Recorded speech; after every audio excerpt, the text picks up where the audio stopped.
কি ভেবেছেন আমাকে 2 কোটি টাকা ঘুষ দিয়ে 10 কোটি টাকা ট্যাক্স ফাঁকি দিবেন? এত সোজা? বেরিয়ে যান। বাবাকে নিয়ে আমি অনেক গর্ব করি, কারণ আমার বাবা এমন একজন সরকারি কর্মকর্তা যার কোটি কোটি টাকা ঘুষ খাওয়ার সুযোগ থাকা সত্ত্বেও একটা টাকাও ঘুষ খান না। একজন নীতিবান, সৎ এবং আদর্শ চরিত্রের মানুষ আমার বাবা। আমি শুধু স্যার বলতে চাইছিলাম যে স্যার এই যে এখানে স্যার এই যে ফাইলটা আপনি একটু মনোযোগ দিয়ে দেখেন স্যার, এখানে ট্যাক্সের কথা বলা হয়েছে স্যার, এটা কোনোভাবেই লিগ্যাল না স্যার। এটা লিগ্যাল না। What nonsense! আপনার কোম্পানির শুরু থেকে এখন পর্যন্ত পুরো ট্যাক্স রিভিউ করা হয়েছে। আমি 2টো কমিটি দিয়ে আলাদা আলাদাভাবে রিভিউ করেছি, যাতে করে কোনো ফাঁক ফোকর না থাকে। 2টো কমিটি আমাকে একই রিপোর্ট দিয়েছে। এক কমিটির সঙ্গে আরেক কমিটির কোনো পরিচয় পর্যন্ত নেই। আলাদা আলাদা 2টো কমিটির রিপোর্ট পুরোপুরি মিলে যাওয়ার পরও বলছে এটা লিগ্যাল না। এই গাড়িটা গত মাসে বাবা আমাকে গিফট করেছেন। কি ভাবছেন, একজন সরকারি কর্মকর্তা যিনি কিনা কোনো টাকা ঘুষ খান না, তার পক্ষে কোটি টাকার গাড়ি সন্তানকে গিফট করা কিভাবে সম্ভব? জি, এটাই সত্যি, আমার বাবা ঘুষ খান না। এই গাড়িটা বাবার ব্যবসার টাকায় কেনা, কারণ আমার বাবা সরকারি চাকরির পাশাপাশি একজন সফল ব্যবসায়ী। ফাইলামি করেন সরকারের সঙ্গে না? যান, বেরিয়ে যান, 1 টাকাও ট্যাক্স ফাঁকি হবে না। স্যার স্যার আপনি স্যার কাইন্ডলি আমার কথাটা একটু শোনেন স্যার। আপনি তো স্যার নিজে নিজে বললে যেতেছেন স্যার, আমার আত্মপক্ষ সমর্থনের একটা সুযোগ স্যার, কাইন্ডলি আপনি আমাকে দেন প্লিজ। কোনো আত্মপক্ষ সমর্থনের ব্যাপার থাকলে সেটা মেম্বার্স কমিটি আপনাকে কল করবে। বিকাল 3টায় মেম্বার্স কমিটির মিটিং, জোহর নামাজ পড়ে বের হবো। কি আবার আপনি বসে আছেন কেন? আপনাকে চলে যেতে বললাম না? জান এখান থেকে।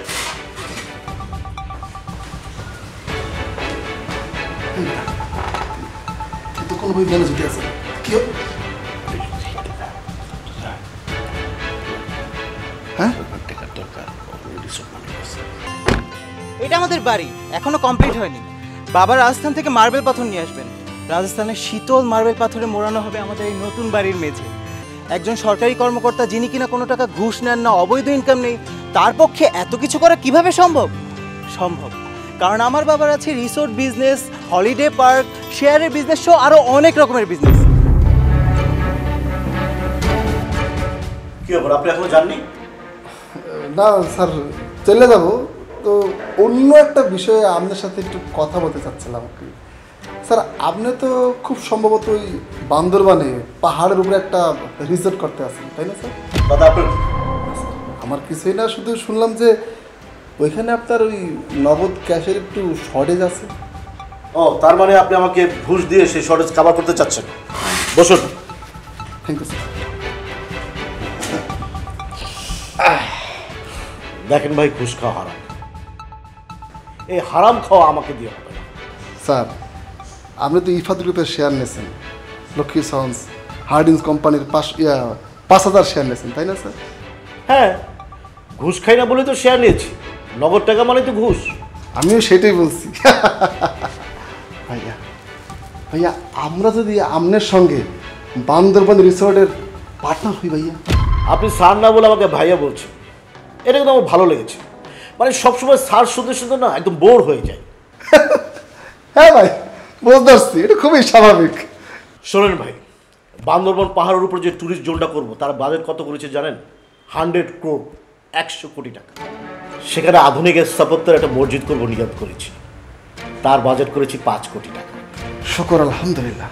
ঠান্ডা মার্বেল পাথর দিয়ে পরিবেশ বান্ধব পদ্ধতিতে মসজিদটা তৈরি হবে, যাতে নামাজ পড়তে ঢুকলে মুসল্লিদের মন দিল একদম ঠান্ডা শীতল হয়ে যায়। তো আপনি যদি চান সেই মসজিদ বাবদ আমাকে 1 কোটি টাকা দিতে পারেন। এই যে জমিটা দেখছেন না, এটা আমাদের জমি। এখানে আমাদের 1 একর জমি আছে, কিন্তু শুনেছি জমিটা নিয়ে একটু সমস্যা হচ্ছে। কিছু নিচু বংশের লোকজন জমিটার মালিকানা দাবি করছে, তাই বাবা এখানে একটা মসজিদ নির্মাণ করছেন। একটা সুন্দর ভালো মসজিদ যদি এখানে হয়ে যায়, তাহলে হয়তোবা পবিত্র স্থানে কেউ ঝামেলা করতে আসবে না। বড় ভাই, আপনার ভাইয়া বলে ডাকতে পারছি মানে আমি রিল্যাক্স, নো টেনশন। আমি অলরেডি আপনার লেগা 1 কোটি টাকার চেক সঙ্গে করে নিয়ে আসছি। শুকর আলহামদুলিল্লাহ। ভাইয়ে ভাইয়ে মিল থাকলে আসলে অনেক কিছুই সম্ভব। 1 কোটি টাকার চেক দিলেই যে আপনার সব ট্যাক্স সেভ করে দিব বিষয়টা কিন্তু তা না। তবে আপনি যদি আমার রিসোর্টে পার্টনার হয়েই যান, সেক্ষেত্রে বিষয়টা আমি দেখি। ভাইয়া এই যে আপনার 1 কোটি টাকা আছে, আগামী সপ্তাহের ফার্স্ট ওয়ার্কিং ডেতে ক্যাশ হয়ে যাবে। আমি উজু করেছি নামাজ পড়বো, এই চেক হাতে নিলে আমার উজু নষ্ট হয়ে যাবে। আমি এই যে এখানে চেকটা আছে, চেকটা তুমি আমার অ্যাকাউন্টে জমা দিবি, ঠিক আছে? আর আমাদের মশলাটা নামাজের ঘরে দিচ্ছি। ভাই জোহরের নামাজের টাইম হয়ে গেছে, আমি নামাজ পড়েই মেম্বার্স কমিটির মিটিংয়ে যাব। আপনি তাহলে এখন যান। ঠিক আছে, পরে কথা হবে। হ্যাঁ,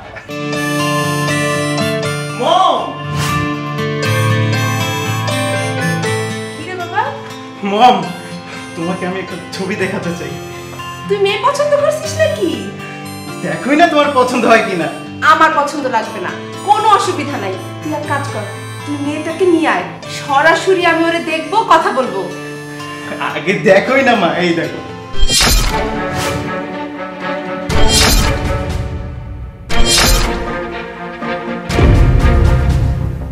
ছাগল? খাসি ছাগল। খাসি ছাগল পছন্দ করছিস তুই? হ্যাঁ মা, মা তুমি জানোই ছাগলটার দাম কত? তুই খাসি ছাগল পছন্দ করছিস? একটা খাসি ছাগল? মা এটা জাতা কোনো ছাগল না, এটা অনেক উচ্চ বংশীয় একটা ছাগল। সরাসরি উজবেকিস্তান থেকে বিমানে চড়ে আমাদের দেশে আসছে। ও ছোটবেলা থেকে জানে ওর বাবা একজন সৎ লোক। কোটি কোটি টাকা ঘুষ খাওয়ার সুযোগ থাকলেও ওর বাবা কোনোদিন ঘুষ খায় নাই। ওর বাবা একজন সৎ মানুষ। তোমার কাছে রিকোয়েস্ট করি, তুমি ঘুষ খাওয়ার চাকরিটা ছাড়ো, আমার কথাটা শোনো। ইয়েস! বাবা রোমেন, বাবা ডোন্ট ডিস্টার্ব মি, আমি গেম খেলতেছি। তোমার মা যা বলেছে তা কি সত্যি? ও হ্যাঁ হ্যাঁ বাবা, আমাকে তোমার 14 লাখ টাকা দিতে হবে, ইটস আর্জেন্ট। কি? হ্যাঁ বাবা, আমার ওকে দেখে দারুণ পছন্দ হয়েছে, নিদারুণ পছন্দ হয়েছে। আই থিঙ্ক তোমার দেখলে অনেক পছন্দ হবে। তার আমি দেখাচ্ছি, এই দেখো ওর ছবি। তুমি পাগল?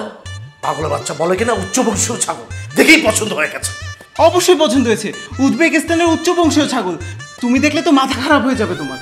পাগলের বাচ্চাটাকে যে এখন আমি কি করব? বলছি না মা তোমারে, বলছি না পুরো পাগল হয়ে গেছে। দেখো কত অবলীলে নিজের বাচ্চারে পাগলের বাচ্চা বলতেছে। তুমি শুনছো তো, নিজের কানে শুনছো?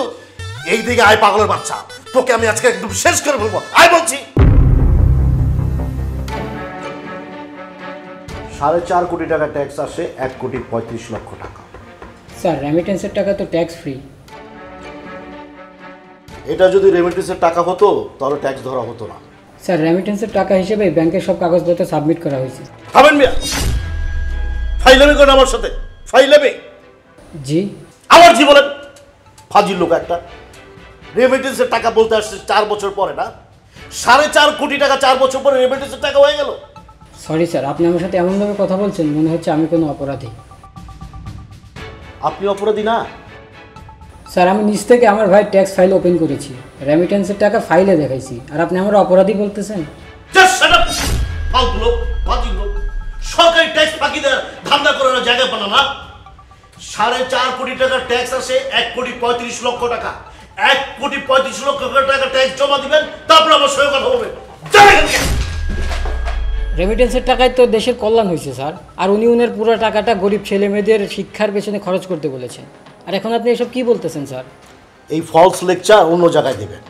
এই যে দেশে এত উন্নতি হচ্ছে, ডেভেলপ হচ্ছে, এই যে Padma bridge, metro rail, 4 lane, expressway, নদীর নিচ দিয়ে রাস্তা, আন্ডারপাস, এই যে সাধারণ জনগণকে এত সুবিধা দেওয়া হচ্ছে, এত ফ্যাসিলিটি দেওয়া হচ্ছে, আমরা রাজস্ব বিভাগ থেকে প্রপারলি কর আদায় করছি বলে এটা সম্ভব হচ্ছে। আমাদের এখানে 1 পয়সা ফাঁকি দেওয়ার কোনো সুযোগ নেই। প্রপার ট্যাক্স প্রপারলি জমা না দিলে আপনার নামে মামলা হবে। সেই মামলায় শুধু অর্থদণ্ড না, জেলও হতে পারে। কথাটা মাথায় রাখবেন।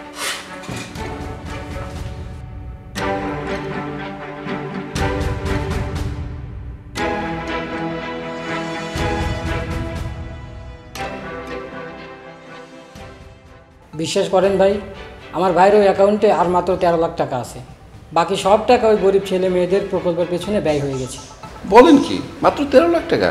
বিশ্বাস যদি না হয় আমি ব্যাংকের স্টেটমেন্ট তুলে দিতেছি, আপনি দেখেন। না না না, তার কোনো দরকার নাই। আপনার মতো একটা মানুষ যে মিথ্যা কথা বলবেন না, চেহারা দেখলেই বোঝা যায়। উনি বারবার একটা কথাই বলতেছেন, যেই বছর রেমিটেন্স আসছে সেই বছরের ফাইলে আমি কেন টাকাটা দেখাই নাই। কিন্তু সেই বছর তো আমার ভাইয়ের নামে কোনো ইনকাম ট্যাক্স ফাইলই ছিল না। আমি নিজের ইচ্ছায় গত বছর ভাইয়ের নামে ট্যাক্স ফাইল ওপেন করেছি। এখন আমি যদি ইনকাম ট্যাক্সে এই টাকাটা না দেখাইতাম তাহলে কি হইতো বলেন তো ভাই? না না না, আপনি তো ঠিক কাজ করছেন, আপনি একজন জেনুইন খাঁটি মানুষ। 2টা পূর্ণ কাজ করছেন ভাই। দেশে বৈধ পথে রেমিটেন্স আনছেন, আবার সেই টাকায় গরিব ছেলে মেয়েদের কাজে লাগাইছেন। আমি আপনার জন্য কাজ করব ভাই, কথা দিতেছি। আপনি যাতে কোনো বিপদে পড়তে না হয়, কোনো ঝামেলায় পড়তে না হয়, ওইটা আমি দেখব। কোনো সমস্যা নাই, আপনার জন্য আমি কাজ করব। আসেন, বুকে বুক মিলাই। 13 লাখ টাকা মাত্র? স্যার, ব্যাংকে এখন 13 লাখ টাকাই আছে। আপনি অনুমতি দিলে আমি বলবো টাকাটা উঠায় নিয়ে আসার জন্য। আমি তো ট্যাক্স বসিয়ে দিয়েছি 1,35,00,000 টাকা। স্যার, এটা আপনিও জানেন, আমিও জানি, রেমিটেন্সের টাকায় কোনো ট্যাক্স হয় না। যেই বছর রেমিটেন্সটা আসছে সেই বছর দেখায় নাই, ভুলের মধ্যে এটাই করছে। বোঝে নাই যে ট্যাক্স ফাইলে ওই বছরই এটা দেখাইতে হইব। এখন যদি স্যার এই বিষয়টা নিয়ে এনবিআর চেয়ারম্যান অথবা মন্ত্রী মিনিস্টারের বা উচ্চপদস্থ কারো কাছে যায়, তাহলে তো সাথে সাথেই ট্যাক্স বাতিল হয়ে যাব। হয়েছে, আমি সব কিছু জানি, তোমাকে আর জ্ঞান দিতে হবে না। আচ্ছা শোনো, ওই যে আমি আগামী মাসে তোমার বড় বড়কে নিয়ে উমরা হজে যাব। তুমি এক কাজ করো, হোটেল বুকিং আর এয়ার টিকিট বাবদ ওখানে 12 লাখ টাকা জমা দিয়ে দাও, আর বাকি 1 লাখ টাকা রোমেলের অ্যাকাউন্টে জমা দিয়ে দাও। স্যার, এইবার আমার 1 লাখ টাকা দিয়েন। তোমার 5% বাবদ 65,000 টাকা হয়, সেটা আমি অন্য জায়গা থেকে দিয়ে দিব। এখন আমি যেটা করতে বলেছি তুমি সেটাকে করে গিয়ে যাও। জি স্যার। ওয়াও, কি সৌভাগ্য আমার! আজকে আমাকে না জানিয়ে আমার বাড়িতে তোমার পা পড়লো। উমরা হজের জন্য টাকা পাঠিয়েছি, রেডি হয়ে যাও। আল্লাহ চাহে তো আগামী মাসে আমরা কাবা শরীফ যাব। থাপড়ায় এত নাক মুখ চোখ সব থোতা করে তোর মুখের জিওগ্রাফি আমি যদি পাল্টায় দিতে পারতাম তাহলে আমার অনেক শান্তি হইত। একটা বদমাস, একটা লুচ্চা, একটা লাফাঙ্গা, একটা নাছর, একটা নচ্ছার, লেচুদাস, রেজামাল, লুচ্চা, লুজ ক্যারেক্টারে কাণ্ডারি তুই বাড়িতে 2টা বউ থাকার পর এই বয়সে হোটেলে মেয়ে মানুষ নিয়ে ফুর্তি করিস, থাইল্যান্ডের পাতায় যাস। লুচ্চামি তোর বন্ধই হয় না। আইনচোদ খানকনির পোলা। তোমার এটা মুখ না নোংরা কথার ফ্যাক্টরি? কি এটা? এই তোর এইডস হয় না কেন রে? হ্যাঁ, আল্লাহ তাআলা তোর এইচআইভি পজিটিভ করে না কেন? এখন যদি বান্দরবন ট্যুরিস্ট জোনের 51% তুমি আমাকে না দাও তাহলে আগে যা যা বলছি সব ঠিক। মামলা আমি করব, মামলার জন্য রেডি হও। এখন ডিসিশন তোমার, তুমি কি করবা? নিউ ইয়র্কের নতুন বাড়িটা কেনার জন্য $22 লক্ষ পাঠাতে হবে গো। হুন্ডির লোককে আমি বলে রেখেছি। টেবিলে এসো, খেতে দিচ্ছি। আমি তোরে উচ্চ বংশীয় সুন্দরী রূপসী রাজকন্যা মেয়ে দেখে বিয়ে দিব। বাবারে, তুই এই বংশীয় ছাগল খাসির কথা ভুলে যা। না মা, এই ছাগল খাসিকে আমার পক্ষে ভোলা সম্ভব না। আমাকে তুমি মাফ করো, ওইটা আমি তোমাদেরকে উপহার দিব।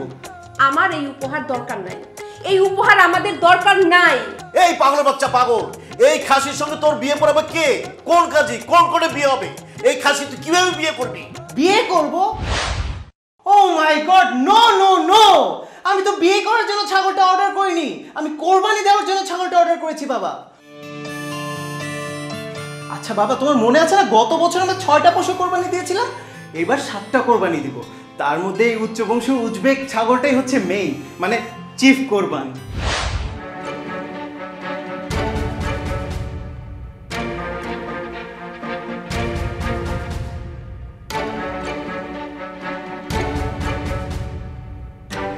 মে ভাই, আপনার আমার যে অবস্থা আপনার বন্ধুকের একই অবস্থা। ওই চাই দেখেন, আসলে সারা বাংলাদেশের মানুষের একই অবস্থা। সবাই এখন উচ্চ বংশ ছাগল নিয়ে আলোচনা করতে আসছে। 16 লাখ টাকার ছাগল।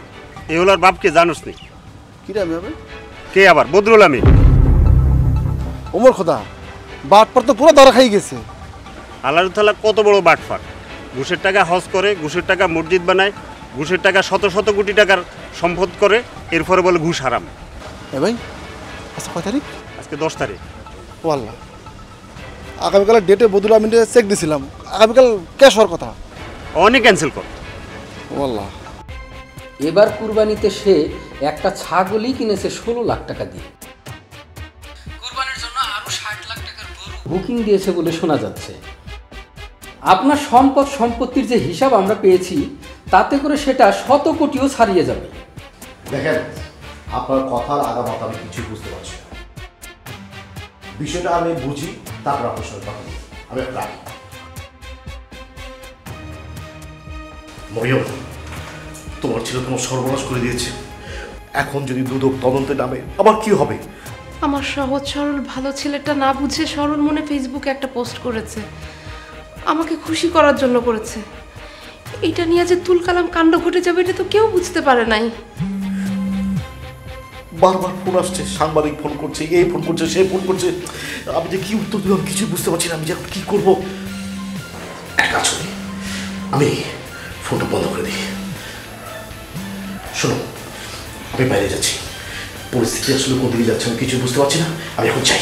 আব্বু আব্বু ফেসবুকে আমার পোস্ট নিয়ে তো রীতিমতো শোরগোল শুরু হয়ে গেছে, মহা ভাইরাল হয়ে গেছে।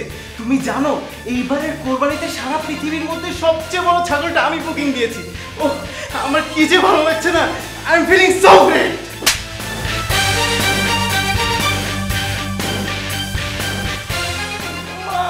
আব্বু মারলো কেন ওকে? জি, উনি আমার স্বামী। না না, রুমের নামে আমাদের কোনো সন্তান নেই। আমাদের দুটি সন্তান, একটি ছেলে একটি মেয়ে। ওরা দুজনেই আমেরিকা প্রবাসী। এই আইজো থানকনের পোলা, তোর কুকীর্তির জন্য, তোর ছেলের কুকীর্তির জন্য আমাকে জবাবদিহি করতে হয়। বউ, আমি মনে হয় বড় বিপদে পড়ে গেছি। তুমি আমাকে বাঁচাও প্লিজ, প্লিজ আমাকে বাঁচাও। ওঠো, আমি সব বুঝতে পেরেছি। আমার কথা শোনো, জাস্ট স্ট্রেট ফরওয়ার্ড থিওরিতে যাও, সব অস্বীকার করো, এছাড়া বাঁচার কোনো উপায় নেই তোমার। দ্বিতীয় সংসার বলতে কিছুই নাই, তোমার এক ছেলে এক মেয়ে। কিন্তু আম্মু, আমি তো জানতাম আব্বু ঘুষ খায় না। আমাদের বাড়ি গাড়ি সব সম্পত্তি আব্বুর ব্যবসার টাকায়। আর রুমেলকে বলবা কোনোভাবেই যেন সে স্বীকার না করে আমি তার বাবা। ওর ফেসবুক থেকে আমার যত ছবি আছে সরাইতে বলো, এক্ষুনি সরাতে বলো, এক্ষুনি। তুমি এখন বড় প্রবাসে না? আমি কোথায় এইটা নিয়ে একটাও প্রশ্ন করবা না। আমি নাই, আমি তোমাকে চিনি না, তুমি আমাকে চিনো না, ব্যাস। আমারে তুমি না চিনতে পারো, আমি তো তোমারে চিনি। তোমার সন্তানের মা আমি। শাট আপ, আল্লাহর রাস্তায় চুপ থাকো, এখন বাঁচতে হবে। শোনা যাচ্ছে দুদক আমার নামে তদন্ত ডাকবে। সরকারি তদন্ত আমার পক্ষে যাবে না, চারদিকে আমার শত্রুতে ভরা। তুমি চলে আসো দয়া করে, আমার ছেলেটার খুব মন খারাপ। ও ছোটবেলা থেকে জেনে আসছে ওর বাবা একজন আদর্শবান বাবা। ওর বাবা ঘুষ খায় না, দুর্নীতি করে না। আর এখন তুই চুপ কর, আমি ওর বাপ না, ও আমার ছেলে না। আই শোনো, এফটিভিকে ফোন করেছি, কালকে সকালে সাংবাদিক আসবে, যা যা বলার সাংবাদিককে সব কালকে খুলে বলবে। রুমেল নামে আমি কাউকে চিনি না। ফেসবুকে ছাগলের পোস্ট, ছাগলের ছবি ভাইরাল হওয়ার পর থেকে দেখতে পাচ্ছি সেখানে আমাকে জড়ানো হয়েছে। এই রুবেলকে আমি চিনি না, এই রুবেল আমার ছেলে না। আপনার কি মনে হয় আপনাকে নিয়ে কেন এমন মিথ্যা ছড়ানো হবে? আমি একজন সরকারি কর্মকর্তা, নানান সময়ে নানান মানুষ আমার কাছে বিভিন্ন সুযোগ সুবিধা দিতে আসে। লিগেল হলে আমি সুযোগ সুবিধা দিতে পারি, আর লিগেল না হলে সুযোগ সুবিধা দিতে পারি না। তখন তারা আমার বিরুদ্ধে বিভিন্ন চক্রান্ত করে থাকে। আমার কাছে মনে হচ্ছে এটা একটা সেরকম চক্রান্ত। আসলে আমাদের দুটোই সন্তান, দুজনই আমেরিকা প্রবাসী। বড় ছেলে ইফাত রহমান আর ছোট মেয়ে হচ্ছে লায়লা কানিজ। আলহামদুলিল্লাহ, আমার দুই ছেলে মেয়েই আমেরিকায় প্রতিষ্ঠিত। মা, আব্বু কেন বললো আমি তার ছেলে না? আমি কি তোমাদের ছেলে না মা? চুপ কর বাবা, উপরে তো আল্লাহ একজন আছে, উনি তো সব দেখতেছে, উনি সব বিচার করবে। হ্যালো, আসসালামু আলাইকুম, আমি মফিজিগ্রো থেকে বলছিলাম। মিস্টার রুমেল আমিন আমাদের কাছে একটা উজবেক ছাগল খাসি অর্ডার করেছেন, আজকে সেটা তার ডেলিভারি নেওয়ার কথা। ওই ছাগল সে নিবে না, ছাগল আপনারা অন্য জায়গায় বিক্রি করে দেন। কিন্তু উনি ছাগল বাবদ আমাদের 2 লক্ষ টাকা অ্যাডভান্স করেছে। ওই টাকার প্রতি আমাদের কোনো দাবি নাই, আমাদের ছাগল লাগবে না। আমার ছেলেটা অনেক অসুস্থ, পারলে আমার ছেলেটার জন্য একটু দোয়া করেন। আমার ছেলেটার ওর বাপের সাথে একবার দেখা করতে দেন, ওর বাপের সাথে দেখা না করলে আমার ছেলেটা মারা যাবে। আপা, আমি বলেছি আমি তোমার আপা না, I say just get lost. আপনার কাছে আমি রিকোয়েস্ট করি, আমার ছেলেটা বাঁচবে না, ওর বাবার সাথে একটাবার দেখা করতে দেন আপা, প্লিজ। ছাড়ো।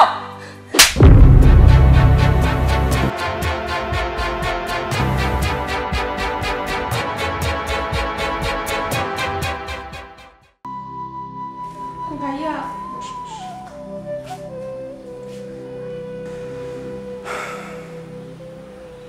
আহা, আদিস কেন? শান্ত শান্ত হ্যাঁ আমি আছি তো।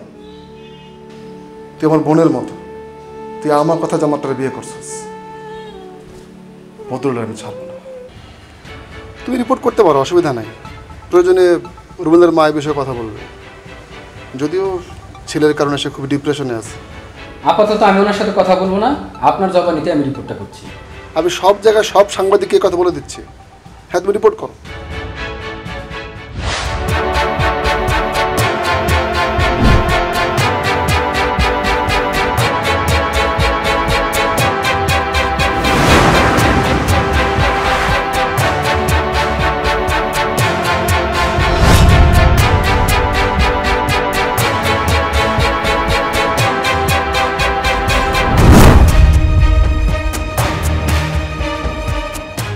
নিজের সন্তান অস্বীকার করস, এত খারাপ তুই,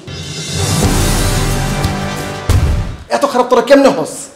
ছি, তোদের ব্যাংকে বসানো হয়েছে ব্যাংকের টাকা পাহারা দেওয়ার জন্য, তোরা উল্টা ব্যাংকের টাকা আত্মসাৎ করে ব্যাংকের টাকা বাইরের ব্যাংকে পাচার করছস, অন্যের পাচার করতে সাহায্য করছস। তোদের পুলিশে বসানো হয়েছে, কেন বসানো হয়েছে?